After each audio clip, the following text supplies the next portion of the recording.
한 주간도 잘 지내셨습니까? 주님의 이름으로 여러분의 삶을 축복하며 또 감사를 드립니다. 가을이 완연한데 건강 조심하시길 바랍니다. 아직도 코로나가 끝나지 않아서 우리 성도들 가운데서도 지금 한두 명씩 이렇게 걸리고 했다는 소식을 듣습니다. 또 그래서 영상으로 예배를 드리는 분들이 아직 지속되고 있는데 속히 건강하시기를 소망합니다. 여러분 하나님 믿으십니까? 너무나 뻔한 질문을 하나님 믿으니까 여기 왔지요.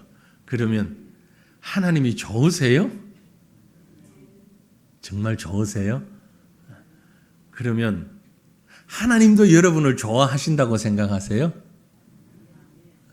어떻게 아멘에 별로 이렇게 선명치를 못하고 좀 대충 묻어가는 아멘처럼 지금 들리거든요. 하나님 좋아하세요? 그리고 하나님이 여러분을 좋아하시는 줄 믿으십니까? 선명하게 우리가 아멘 하셔야 될 것 같습니다. 오늘 말씀을 통해서 우리가 하나님을 좋아할 뿐만이 아니라 하나님이 참으로 우리를 좋아하시고 귀히 여기신다는 사실을 깨달았으면 좋겠습니다. 오늘 아침에 전 모세의 이야기를 좀 하고 싶습니다. 모세가 이스라엘 백성을 이끌고 애굽에서 나와서 광야를 지나가는 그동안에 생겨난 일입니다. 재혼을 했어요. 모세가 아마도 그 아내 광야에서부터 만났던 출애굽 리더가 되기 이전에 만났던 아내, 그 아내가 천국 간 다음에 재혼한 것 아닌가 그런 생각을 하는 것이 성경에 보면 그 십보라 첫 아내에 관한 얘기가 더 이상은 나오지 않고요. 그 다음 아내를 만난 장면이 나오는데 재혼을 누구랑 했는고 하니까 구스 여인과 함께 재혼을 했습니다. 구스 여인이라는 것은 구스라는 것은요 지역의 이름인데 지금으로 보면 에티오피아의 북부 쪽 혹은 수단, 아프리카 북동부죠. 누비아 근방, 이집트보다 아래 지도를 이렇게 보시면 아프리카의 애굽, 이집트의 아래쪽 북동쪽에 위치한 그 지역이 구스 지역입니다. 그러니까 유대인도 아니고 팔레스타인 지역 사람도 아니고 아프리카에서 온 여인, 구스 여인과 재혼을 하게 됐습니다. 이 문제를 놓고 가족 간에 갈등이 생깁니다. 모세의 남매 그리고 형제, 형 아론이 있고 누이 미리암이 있지요. 미리암이 예나 지금이나 한국이나 유대 땅이나 시누이의 존재가 좀 특별한 것 같아요. 그래서 이 모세가 재혼을 했을 때에 극구 반대하고 했던 사람이 시누이 미리암입니다. 사실 이 미리암은 첫 모세의 부인도 별로 탐탁찮게 생각을 했어요. 왜냐하면은 미디안 족장의 딸이잖아요. 십보라가. 그러나 이미 결혼을 했고 또 이렇게 지도자로 있으니 어찌할 수 없는 상황이었지 않았을까. 그런데 아내가 천국 가고 재혼을 하는데 구스 여인과 함께 재혼을 한다고 그러니까 이제 시누이의 마음이 확 발동이 됐는지 아니면 무슨 이유인지는 모르지만 아론과 미리암이 함께 모세를 막 비난하면서 난리를 쳤습니다.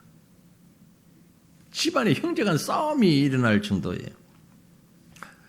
단순히 그저 형제적인 문제만이 아니고 영적인 문제로까지 비화가 되면서 이 아론과 미리암이 모세를 향해서 무슨 얘기를 하냐면은 여호와께서 모세 너와만 말씀하시는 줄 아느냐? 우리와도 말씀하신다. 이런 얘기를 해요. 그러니까 이 얘기는 아주 심각한 도전이거든요. 영적 권위에 대한 도전입니다. 하나님이 모세만 통하여서 이 백성을 인도하시고 모세 너만 하나님의 종인 줄 아냐? 우리도 하나님의 종이다. 실제 미리암도 여선지자고 아론도 제사장이잖아요. 대제사장이잖아요. 그러니까 어찌 보면 그 말을 할 수도 있겠지만 그래도 모세를 향해서 할 말은 아닌데 아주 반기를 들면서 이 얘기를 합니다. 그러고 보니까 여러분 심각한 비방, 나를 향한 심각한 정말 가슴 아픈 비방은 멀리 있는 사람은 아니에요. 가까이 있는 사람. 그죠? 아주 가까이. 특별히 나에 대해서 잘 안다고 생각하는 밀접 접촉자들, 부부, 형제, 자녀, 이렇게 아주 가까운 가족들, 그들로부터 어떤 비난과 시기 내지는 질투, 이런 상황이 되면 정말 견디기 어려운 형편이 되는 것이죠. 사실 아론과 미리암은 모세를 좀 이해하고 용납했어야 했습니다. 인간적으로만 봐도 얼마나 고생 많이 했습니까, 모세가. 그죠? 물론 아론도 미리암도 고생했지만 뭐 그들이 아는 대로 모세는 태어나면서부터 젖먹이 태어나면서부터 고생 시작해서 얼마나 많은 고생을 했고 가족과 떨어져 살았고 쓸쓸하게 살면서 부인과 함께 살았습니다. 그러다가 그 부인이 죽고 난 다음에 모세는 또 지도자거든요. 한 백성의 지도자예요.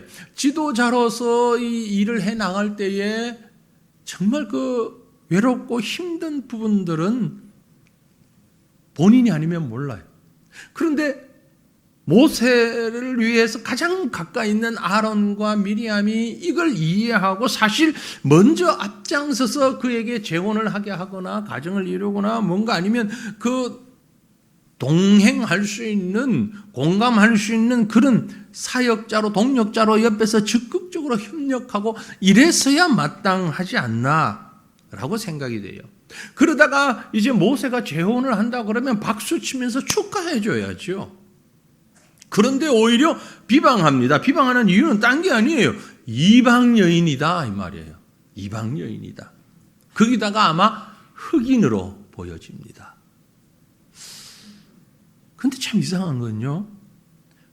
이런 아론과 미리암의 비방을 들은 모세는 아무 대꾸를 하지 않아요. 묵묵히 듣고만 있습니다. 입 꾹 다물고 좀 속에서 고구마가 막 올라와요 지금. 뭐라고 말을 좀 하지. 가만히 있는 거예요. 왜 그랬을까? 그 비방의 말을 하나님이 듣고 계셨던 거예요. 모세는 그걸 알았어요. 본문을 읽다가 보니까 하나님이 어떻게 하셨는가. 여러분 본문 가운데 4절 이후 4절부터 9절까지 말씀이 있는데요. 이 말씀이 꼭 제가 읽으면서 뭘 느끼냐면은 이렇게 애들이 싸우고 있으니까 학교에서 선생님이 들어와서 교실에 들어가자. 야 니들 너 3명 이리 와봐. 그리고 교무실로 와. 교무실에 3명 딱 세워놓고 얘기하는 선생님 같아. 분위기가. 보세요. 4절부터 9절 말씀을 같이 우리 읽어보십시다. 여호와께서 갑자기 모세와 아론과 미리암에게 이르시되 너희 세 사람은 회막으로 나오라 하시니 그 세 사람이 나아가매 여호와께서 구름 기둥 가운데로부터 강림하사 장막문에 서시고 아론과 미리암을 부르시는지라. 그 두 사람이 나아가매 이르시되 내 말을 들으라. 너희 중에 선지자가 있으면 나 여호와가 환상으로 나를 그에게 알리기도 하고 꿈으로 그와 말하기도 하거니와 내 종 모세와는 그렇지 아니하니 그는 내 온 집에 충성함이라. 그와는 내가 대면하여 명백히 말하고 은밀한 말로 하지 아니하며 그는 또 여호와의 형상을 보거늘 너희가 어찌하여 내 종 모세의 비방하기를 두려워하지 아니하느냐. 여호와께서 그들을 향하여 진노하시고 떠나시매. 아멘. 보세요. 딱 지금 장면이 그렇죠? 모세, 아론, 미리암, 너 셋 나와, 이리 나와. 교무실로 와.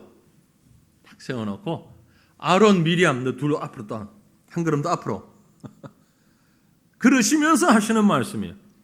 야, 내가 물론 선지자를 통해서 다른 종들을 통해서 환상으로 보여주기도 하고 알리기도 하고 다 해. 그런데 모세는 좀 달라. 그 사람들과는 달라. 왜 겁도 없이 모세를 비방해 너희가 지금? 그럴 수 있어 이 녀석들? 왜 모세를 비방해? 그리고 화를 확 내면서 떠나버리셨다. 그 얘기거든요. 구름 기둥 가운데 강림하셔서 아론과 미리암을 앞에 놓고 확 화를 내며 떠나셨는데 떠나고 난 다음에 바로 어떤 일이 일어났는가 하니까 10절에 보면 구름이 장막 위에서 떠나갔고 미리암은 나병에 걸려 눈과 같더라. 눈은 내리는 눈, 하얀 눈을 말합니다. 나병에 걸려 온몸이 하얗게 돼버렸다 이 말이에요. 아론이 미리암을 본 적, 아론이 누굽니까? 제사장이에요. 당시로서는 문둥병, 나병이 걸렸냐 나았느냐를 판단하는 자격을 가진 사람이 제사장이에요.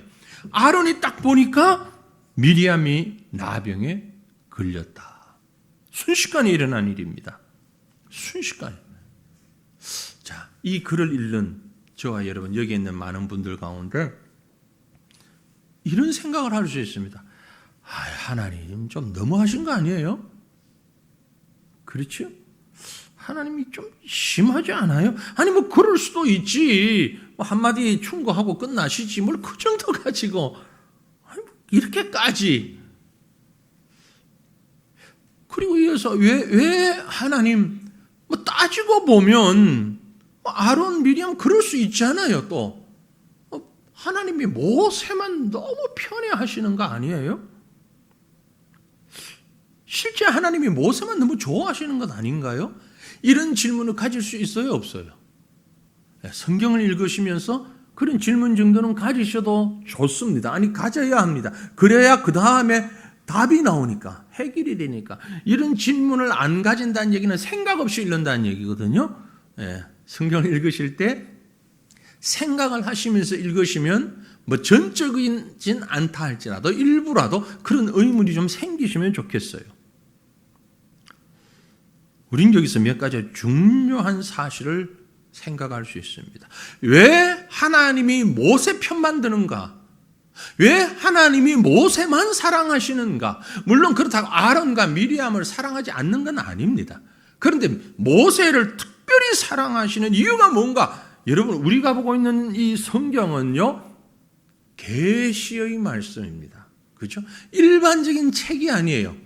하나님이 우리에게 자신을 알려주시는 계시의 말씀입니다. 그럼 이 계시라고 하는 것은 이 말씀을 통해서 우리에게 뭔가 말씀하시고 싶은, 보여주고 싶은 것이 있다 이 말이에요. 그게 뭘까? 라는 것을 이 아침에 한번 생각해 보았으면 좋겠습니다. 그게 우리가 초점을 모으면 가장 먼저 이 말씀을 드릴 수 있습니다. 우리 하나님은요, 하나님이 택하여 세운 사람은 하나님이 보호하신다라는 겁니다. 하나님이 택하셔서 세운 사람. 사실 모세는 성경에 등장할 때부터 지금까지 상황을 우리 다 알고 있잖아요. 요게벳의 품에서부터 나일강 갈대 상자와 애굽 왕궁에 들어가게 되고 그곳에서 교육받고 성장하고 결국 미디안 광야로 갈 수밖에 없는 사건들이 일어나고 그 광야에서 결혼을 하며 장인 이드로의 양을 치다가 광야 경력 40년쯤 되어서 나이 80이 되어서 가시떨기 나무에서 하나님을 만났던 그 모세. 이 모세의 일대를 이렇게 생각해 보시면 모세는 철저하게 태어나면서부터 아니 그 전부터 하나님이 택하시고 하나님이 세운 사람입니다. 전적으로 하나님이 만드신 사람입니다. 그 하나님께서 모세에게 때가 되매 말씀하시기를 우리가 아는 대로 출애굽기 3장 10절에 이제 내가 너를 바로에게 보내요. 너에게 내 백성 이스라엘 자손을 애굽에서 인도하여 내게 하리라. 태어나면서부터 하나님이 차근차근 준비하시고 양육하시고 키우시고 그 인생을 직접 개입하셨다가 때가 되매 하나님께서 그에게 이런 명령을, 사명을 주셨던 것입니다. 즉 모세는 하나님께서 택하시고 이스라엘의 지도자로 친히 세우신 사람, 쉽게 말하면 하나님께 스카웃된 일꾼이에요. 특채된 일꾼이에요. 우리 다 하나님의 일을 하지만 모세는 특별히 하나님이 스카웃 하셨어요. 야, 이 인물은 나한테 꼭 필요하다. 그런데 아론과 미리암은 그 모세의 허물을 들추며 그를 비방하고 나아가서 그의 권위마저 흔들고 있었던 것입니다. 여러분, 우리가 읽었던 본문을 잘 살펴보시면 여기 모세의 위대함을 다시 느끼게 됩니다. 비록 형과 누이지만 그들이 비방하고 괴롭힐 때 한마디도 변명하거나 핑계하지 않고 묵묵히 참고 인내하고 있습니다. 그러니 하나님이 나서는 거예요. 그렇습니다. 사랑하는 성도들이요, 여러분이 하나님의 일을 할 때에 누가 비방하고 정죄하고 손가락질하고 그래서 속에서 화가 나고 속이 상할 때 왜 없겠습니까? 있죠? 어떻게 됩니까? 그때 입 꾹 다물고 계시길 바랍니다. 내가 억울하니 어쩌니, 이러다가는 교회가 이래 되겠니 저래 되겠니, 그런 말하면서 속에 있는 걸 막 틀어놓고 그것 가지고 불평하고 그러지 말자는 얘기야. 저도 썩 잘하는 사람 아닙니다만은 하나님의 일을 할 때에 억울하죠, 힘들죠. 그러나 우리가 침묵하고 있을 때 하나님께서 해결하십니다. 내가 하지 않으니 하나님이 나서는 거예요. 하나님이 아론과 미리암에게 진노하시고 떠나가시는 순간 미리암에게 나병이 들어서 눈과 같이 희게 되어버렸어요. 여기 눈은 긍정적인 의미의 참 죄가 눈과 같이 희게 됐다 이 말이 아니고, 나병 중에도 여러 가지 종류가 있는데 막 몸이 하얗게 되어버리는, 성경에는 없는데요, 어떤 분이 그렇게 자기 생각을 얘기했는데 저도 100%는 아니지라도 많이 공감이 돼요. 하나님께서 화가 나서 떠나시면서 미리암에게 무슨 말씀을 하셨을까? 야 미리암, 너 금둥이가 그렇게 싫으냐? 그럼 너는 흰둥이가 되라. 너 금둥이 그렇게 싫어? 그럼 너는 흰둥이 돼봐.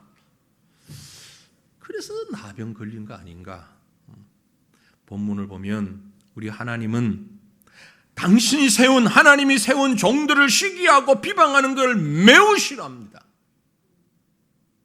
당시에 이 나병은요, 아주 무서운 질병인데 성경 곳곳에서 이 나병은 하나님이 심판하실 때 사용하는 도구로 기록되어 있어요.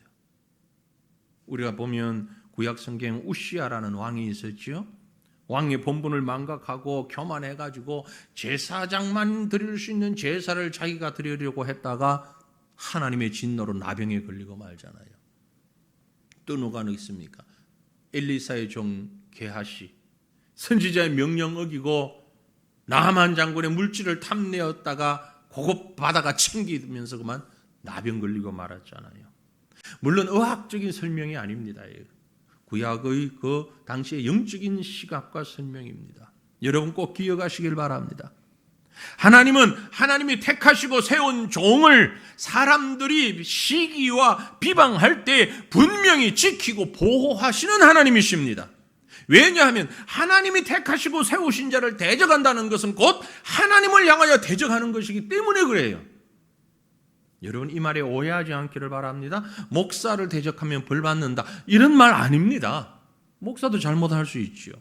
목사도 장로도 그 누구도 잘못할 수 있어요. 그럼 그 잘못에 대해서 인지하고 또 지적하고 충고하고 고쳐나가는 것이 성도가 함께 해 나가야 될 일들입니다. 다만 그가 누구이든 간에 그가 목회자이건 장로이건 집사이건 뭐 청소하는 사람이건 밥하는 사람이건 문단속하는 사람이건 누구이긴 간에 하나님의 일을 할 때에 하나님께서 택하시고 부르시고 하나님의 일을 맡겨주시고 사명 주셨을 때에 그리고 그 일을 감당할 때에 그를 시기하고 비난하고 대적하게 된다면 하나님은 택하신 그 종을 보호하시고 지키시는 하나님이시라는 말씀이에요. 왜 그럴까요? 한마디로 하나님이 세우신 사람이기 때문에 그렇습니다. 적어도 그 순간 그 일을 할 때만큼은 하나님의 대리자로 일하는 사람이에요. 그렇기 때문에 그를 비방하고 애매하게 저주하고 손가락질하는 것은 곧 그를 세우신 하나님을 비방하는 거예요. 미리암은 모세의 누나예요. 여성 지도자예요. 여선지자예요. 아론은 대제사장이에요. 하나님 향하여 제사 드리는 권한을 가진 사람입니다. 그럼에도 불구하고 모세를 비방했을 때 하나님은 미리암을 징계하며 나병에 들게 하신 것입니다. 여기서도 조금 의아한 게 있어요. 아니 그러면 하나님 왜 미리암만 벌 주고 아론은요? 아론은 왜 가만히 두셨어요? 아마도 미리암이 앞서서 말을 더 많이 하고 여자였기 때문에 그랬을 수도 있고 그건 불확실합니다. 아니면 아론이 맡은 일은 제사장이에요. 아론이 만약에 나병에 걸리면 바로 전 백성의 하나님께 제사 드리는 일이 다 올 수도 되어 버립니다. 그렇죠? 그래서 둘을 대표해서 하나님이 미리암에게만 벌을 내리신 것 아닌가라고 추측할 뿐입니다. 하나님의 뜻이 어디에 있는지 우리는 모르지요. 하나님이 택하시고 분명한 것은 하나님이 택하시고 세우신 자들이 혹 잘못한 일이 있다면 하나님께서 직접 그를 징계하시고 심판하시게 될 것이지 우리 소관이 아니라는 거예요. 그건 하나님의 소관입니다. 그저 우리는 그를 위하여 기도하고 도와주고 협력하는 자의 위치에서 살아야 마땅할 것입니다. 제자들의 발을 씻기신 예수님께서 그 제자들에게 마지막 발을 씻기는 그 장소에서 마지막 제자들에게 하신 말씀이 있습니다. 뭐라고 하셨는가 하니까 요한복음 13장인데요. 내가 진실로 진실로 너희에게 이르노니 나의 보낸 자를 영접하는 자는 나를 영접하는 것이요 나를 영접하는 자는 나를 보내신 이를 영접하는 것이라. 하나님이 세우신 자를 영접하는 자는 하나님을 영접하는 것이다. 내가 너희를 보낸다. 너희가 어디에 가서든 너희를 영접하는 그 사람들은 바로 나를 영접하는 자다. 곧 나의 대리자다. 그 말씀이죠. 하나님이 세우시고 하나님이 보내신 일꾼을 제대로 대접하면 그것이 곧 주님 대접하는 것이다. 말씀입니다. 그 주님을 영접하는 것이 곧 하나님을 영접하는 것이라는 사실 잊지 마시기를 주님 이름으로 축원합니다. 다시 본문으로 돌아가 봅니다. 하나님이 좋아하시는 모습, 좋아하시는 사람은 어떤 사람이냐? 본격적으로 하나님이 설명을 하십니다. 충성된 사람이에요. 충성된 사람이기 때문에 하나님은 모세를 정말 좋아하셨던 것 같아요. 하나님의 평가입니다. 모세에 대한 하나님의 평가예요. 하나님께서 아론과 미리암 앞에서 모세를 이렇게 말씀하셨습니다. 본문 7절이죠. 내 종 모세와는 그렇지 아니하니 그는 내 온 집에 충성함이라. 그는 내 온 집에 충성함이라. 신실하게 충성했다. faithful이라고 했어요. 무슨 말입니까? 모세는 어디서 무슨 일을 하든지 자기 자신을 위해서 일하는 사람이 아니었어요. 오로지 하나님만을 위해서 일하는 사람, 그래서 하나님께서 그를 충성스러운 사람이라고 말씀했습니다. 하나님의 부르심에 순종하기 위해 온갖 위험과 모욕과 비난 다 받았죠. 애굽의 바로왕 앞에서 죽을 각오를 하고 명령 수행했습니다. 여러분 출애굽기를 읽어보면은 그게 웬만한 웬만한 용기 가지고 웬만한 심장 가지고 할 수 있는 일이 아니잖아요. 죽을 각오하지 않으면 할 수 없는 일입니다. 하나님의 백성을 가나안 땅에서 인도하기 위해 자신의 생명을 바친 사람이에요. 단 한 번도 모세는 자신의 안위를 구하거나 자신의 영광을 위해서 일한 적이 없습니다. 하나님의 집을 위해서, 하나님의 뜻을 위해서, 하나님의 나라를 위해서, 하나님을 위해서 온전히 헌신하고 충성한 사람, 하나님은 그 사람을 모른 척하지 않습니다. 하나님을 위해서 일한 사람, 신약에도 그런 인물이 있지요. 사도 바울을 우리가 잘 알지 않습니까? 바울이 이런 고백을 합니다. 우리가 살아도 주를 위하여 살고 죽어도 주를 위하여 죽나니 그러므로 사나 죽으나 우리가 주님의 것이로다. 여기서 아멘을 안 하면은 도대체 언제 아멘을 하시려고? 네?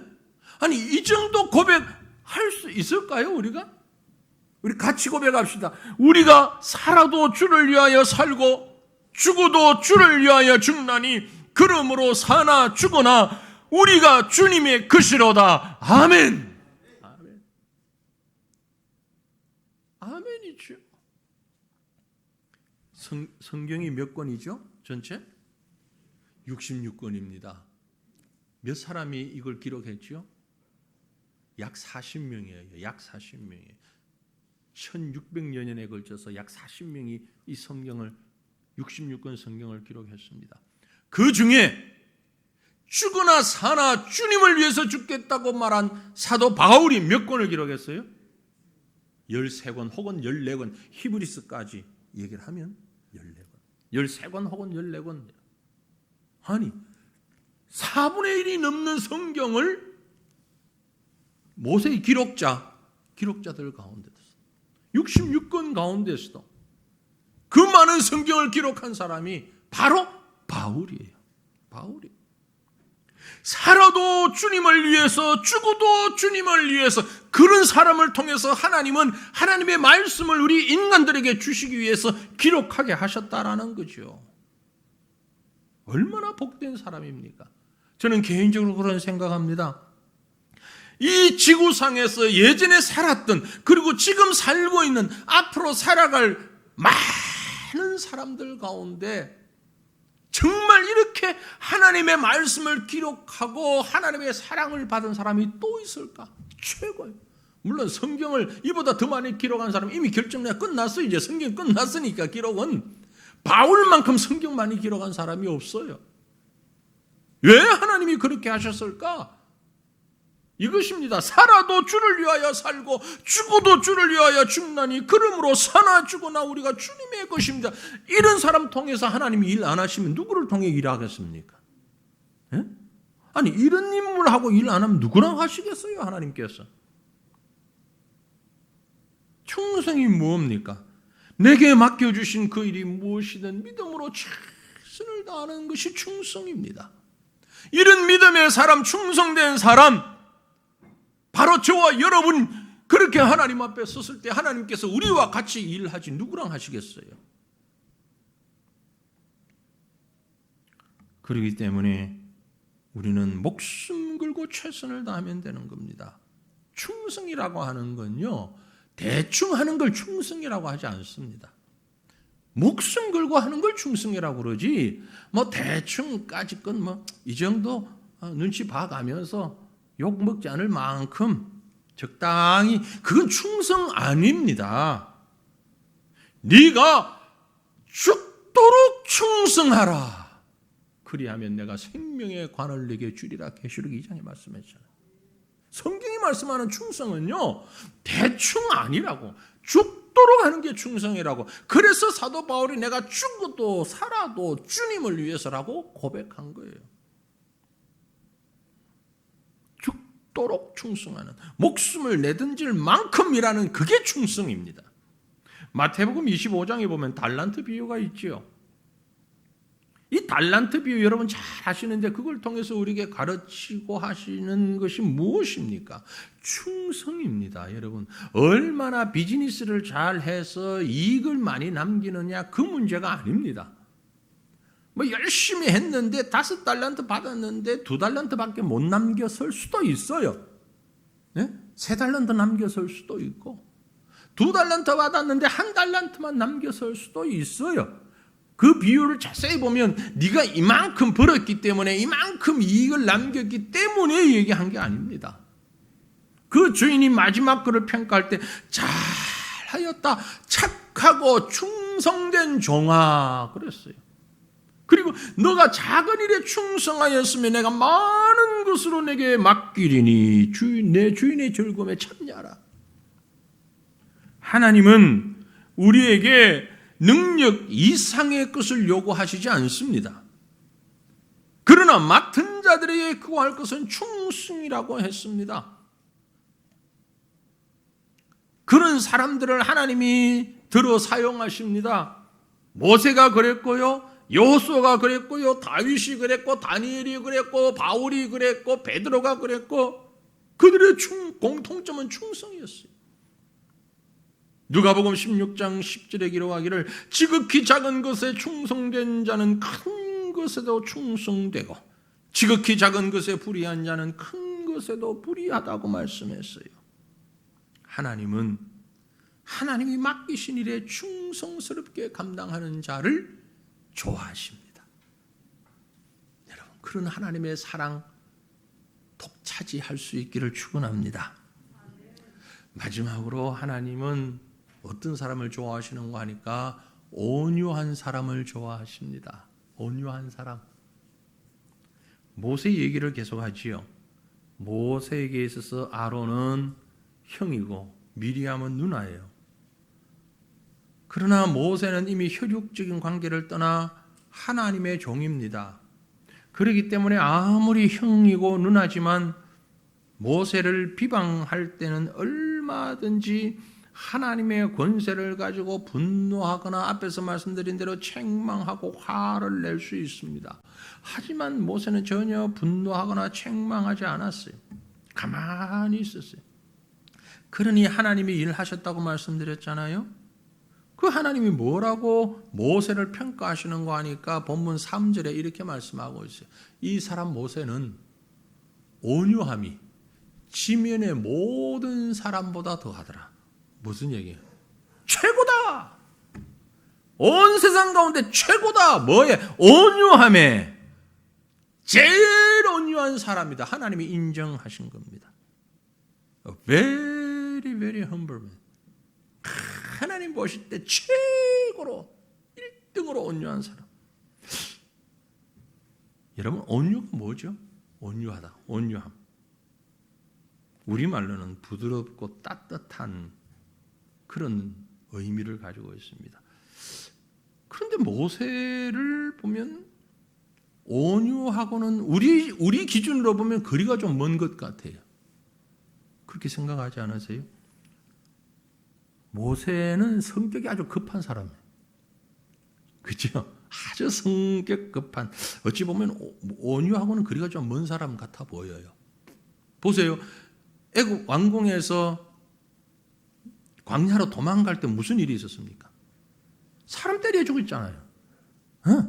그것도 뭐 원수진 사람 때려 죽인 것도 아니요. 자기 뭐 그거 아니요. 길 가다가 보고 쟤들 봐. 야, 너들 뭐해? 그러고 확 때려 죽여버렸어요. 얼마나 성격이 급합니까? 그뿐만은 아니죠. 나중에 이스라엘 백성 지도자로서 나와가지고 시내산에 출애굽기 18장, 19장, 20장 가보면 40일 동안 시내산에 올라가서 하나님의 십계명 돌판 받잖아요. 얼마나 거룩한 겁니까? 하나님이 친히 써주신 십계명 두 돌판 다 들고 내려와서 어떻게 합니까? 딱 내려왔는데 아니 이 백성들이 말이지 금송아지 만들어가지고 지금 난리 부르스를 치고 있으니까 어떻게 해요? 확 집어 던져버리잖아요 이거. 그래서 막 그 금송아지 확 집어 던져가지고 불이 나도록 만들어버려요. 야, 성깔 있네. 성경 보면 그래요, 모세가. 근데 하나님은 이 모세를 보고 이 사람 모세는 온유함이 지면의 모든 사람보다 더하더라. 도대체 뭘 보고 온유하다고 그러죠? 지금? 그럼 주님이 말씀하시는 온유는 뭘까? 히브리어로 온유 보면 아나바, 굴복한다라는 뜻이에요. 굴복한다, 굽힌다, 스스로 낮춘다, 겸손하다. 헬라어로는 프라우테스, 이 헬라어가 더 적합한 뜻인데, 프라우테스라는 말은 제가 지난주 설교 때 야고보서를 드리면서 얘기 드렸는데, 말에게 재갈 먹이는 것처럼 길들여진 동물을 온유하다, 프라우테스라고 씁니다. 말이 예전엔 소가, 요즘은 소를 그렇게 잘 안 하는데 시골을 잘 쓰신 분은 소 코를 뚫잖아요. 코 뚫어서 구멍을, 고리를 끼죠. 온유해질 수밖에 없어요. 통제가 되는 거예요. 그게 온유함입니다. 사람보다 대단한 힘을 가지고 있는 말이든 소든 동물도 사람의 힘에 의해서 조절되어지는 것, 조종되어지는 것, 그게 온유함이에요. 모세는 미디안 광야에서 40년간 망명 생활을 했습니다. 광야에서 양을 치며 아무 말 없이 지내야 하는 그 훈련을 계속 받았어요. 기나긴 40년 동안 자기 자신을 다스리는, 40년 전 애굽에서 행했던 그 일에 대한 훈련을 받았어요. 그리고 십계명 돌판을 던졌었던 것 같은 이런 일들로 인하여 그가 계속 하나님 앞에서 회개하는 심령으로 살며 결국 가나안에 들어가질 못했잖아요. 결국 혈기를 죽이는 훈련, 이것이 바로 온유함이라는 거죠. 그래서 하나님이 보실 때에 원래 온유한 사람이 아니라 원래는 혈기 많은 사람인데 하나님이 컨트롤할 수 있는, 하나님이 온유함을 만들어 가실 때에 제대로 만들어진 사람이다, 그런 얘기예요. 그러니까 하나님 앞에서의 온유는 선천적인 것이 아니라 뭐다? 후천적인 것이다. 할렐루야. 제가 얼마나 이 말씀을 보면서 기분이 좋았는지 몰라요. 왜? 제가 이 성질이 좀 못됐거든. 아직 못된 사람이에요. 이게 선천적인 거다 그러면 가망성이 없잖아요. 그런데 이 온유함은, 하나님이 만드시는 온유함은 후천적으로 하나님이 만들어 가시는 성품. 그러니까 지금 여러분, 죄송합니다, 이런 표현에서 잠 깨라고, 성질머리 더러운 사람들 포기하지 마세요. 하나님이 만들어 가실 거예요. 하나님 앞에 무릎 꿇고 하나님, 나 이것 좀 고쳐주십시오. 하나님 만들어 가신다. 얼마나 신나는 일입니까? 절대 이건 못 고쳐. 사람들 그러니, 사람 성격 그거 안 변해. 예수 믿어도 안 변해. 아니 변해. 성경 보니까 변해. 그때 여러분 딱 예를 들어서 모세 봐.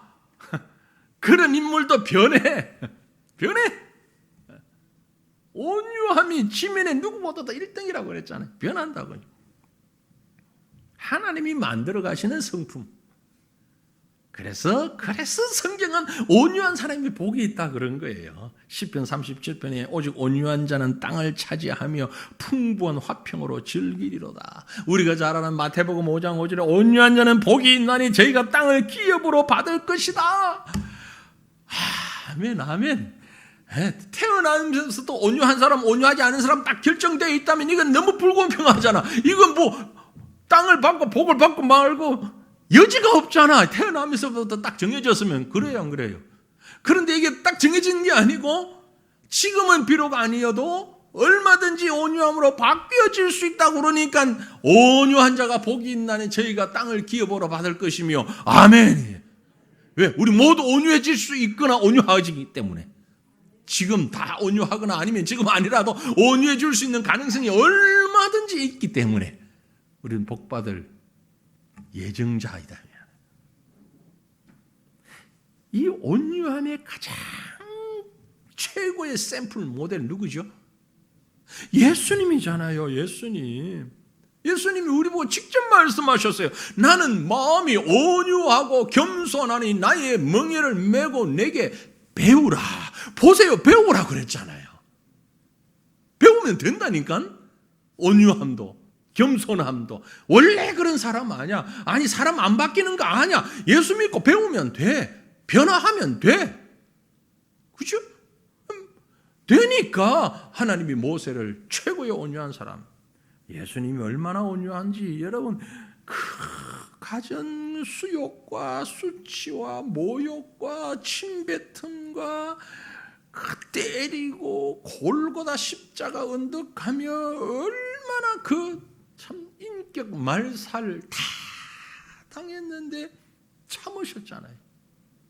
예수님 골고다로 가는 예수님 보고 뭐 인격 이 얘기를 어디서 끄집어낼 수 있겠어요?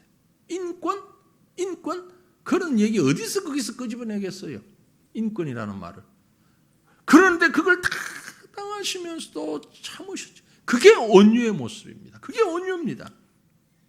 힘이 없어 당하는 것 아니에요. 능력이 없어 무기력하게 당한 것 아닙니다. 하나님이 원하시기 때문에, 하나님께서 이 일을 맡기셨기 때문에, 주님이 우리의 죄값을 담당하시기 위해 고통을 참으신 것처럼 하나님이 맡기셨기 때문에 예수의 마음을 품는 이것이 바로 온유입니다. 다시 본문에 돌아가 보면 모세는 자신을 비방하다가 하나님의 진노를 받아 나병에 걸린 누이 미리암을 위해서 아론의 청혼을 듣고 함께 용서하며 하나님 앞에 간절히 기도합니다. 본문 13절에 모세가 여호와께 부르짖어 이르되 하나님이여 원하건대 그를 고쳐주시옵소서. 자기 보고 그렇게 욕하다가 그렇게 비난하다가 벌받은 미리암에게 하나님 우리 누나 고쳐주십시오. 하나님이 모세를 지극히 사랑하고 어찌 보면 좀 지나칠 만큼 편애하는 것처럼 보이는 데는 이유가 있는 거예요. 원하기는 그 사랑, 그 편애, 오늘 저와 여러분을 향한 하나님의 사랑이기를 간절히 바랍니다. 우리도 하나님이 택하시고 부르시고 보호하시고 하나님이 귀한 사명 허락하셔서 그 하나님 앞에서 최선을 다하는 충성된 자가 되고 온유한 자로 성숙할 때에 하나님이 가장 좋아하시는 하나님의 자녀로 세워지는 저와 여러분 되시기를 주님 이름으로 축원합니다.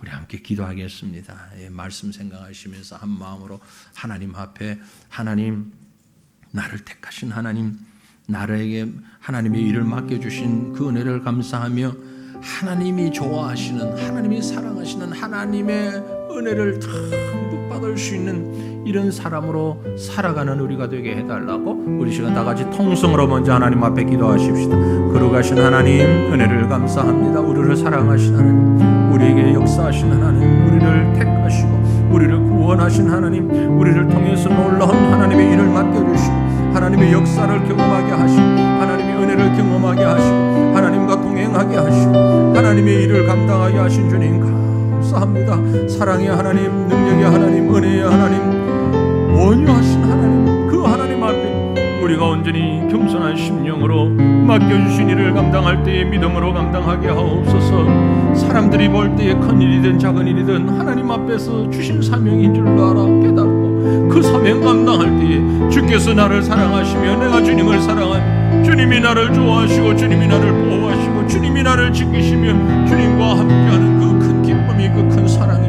우리 가운데 풍성하도록 주님 복의 복을 더하시고 은혜의 은혜를 능력의 능력을 더듬혀 주시옵기를 거룩하신 하나님 간절히 빌고 원합니다. 나는 마음이 온유하고 겸손하니 내 멍에를 메고 내게 배우라 말씀하신 주님이여 우리 주 예수님 앞에 나아가 우리가 그 온유함을 그 심령을 그 성품을 배우며 하나님의 사랑을 받는 자로 성숙해 갈 수 있도록 주님도 오시고 은혜 베풀어 주시옵소서.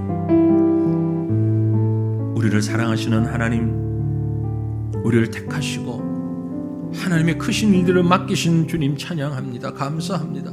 사람들이 볼 땐 그리 큰 일이 아닐 수도 있고 내가 볼 때도 아주 작은 한 부분에 불과할지라도 그러나 주님이 맡기셨다 생각하며 감사하고 찬양하며 감당할 수 있는 하나님의 일꾼 되는 저희가 되게 하옵소서. 하나님이 맡기신 일을 감당할 때 우리 하나님이 나를 지키시고 나를 보호하시고 인도하시고 동행하시는 그 여호와 하나님인 것을 믿고 담대하게 나아가는 저희가 되게 하옵소서. 시험과 위험에 빠지지 않도록 주님께서 지켜주시는 것을 믿으며 주의 일을 감당하는 자들을 서로 바라보며 격려하고 위로하고 협력하는 믿음의 마음을 허락하여 주시기를 원합니다. 주신 일에 충성을 다하는 일꾼 되는 저희가 되게 하옵소서. 온 마음을 다하여 온 정성을 다하여 생명을 다하여 죽기까지 하나님 맡겨주신 그 일에 충성할 때 하나님의 사랑과 하나님의 온유함을 배워가는 저희가 되게 하옵소서. 예수 그리스도의 온유함을 배우며 우리의 성품이 변화되게 하시고 우리의 인격이 변화되게 하시고 우리의 삶이 변화되게 역사하여 주시옵소서.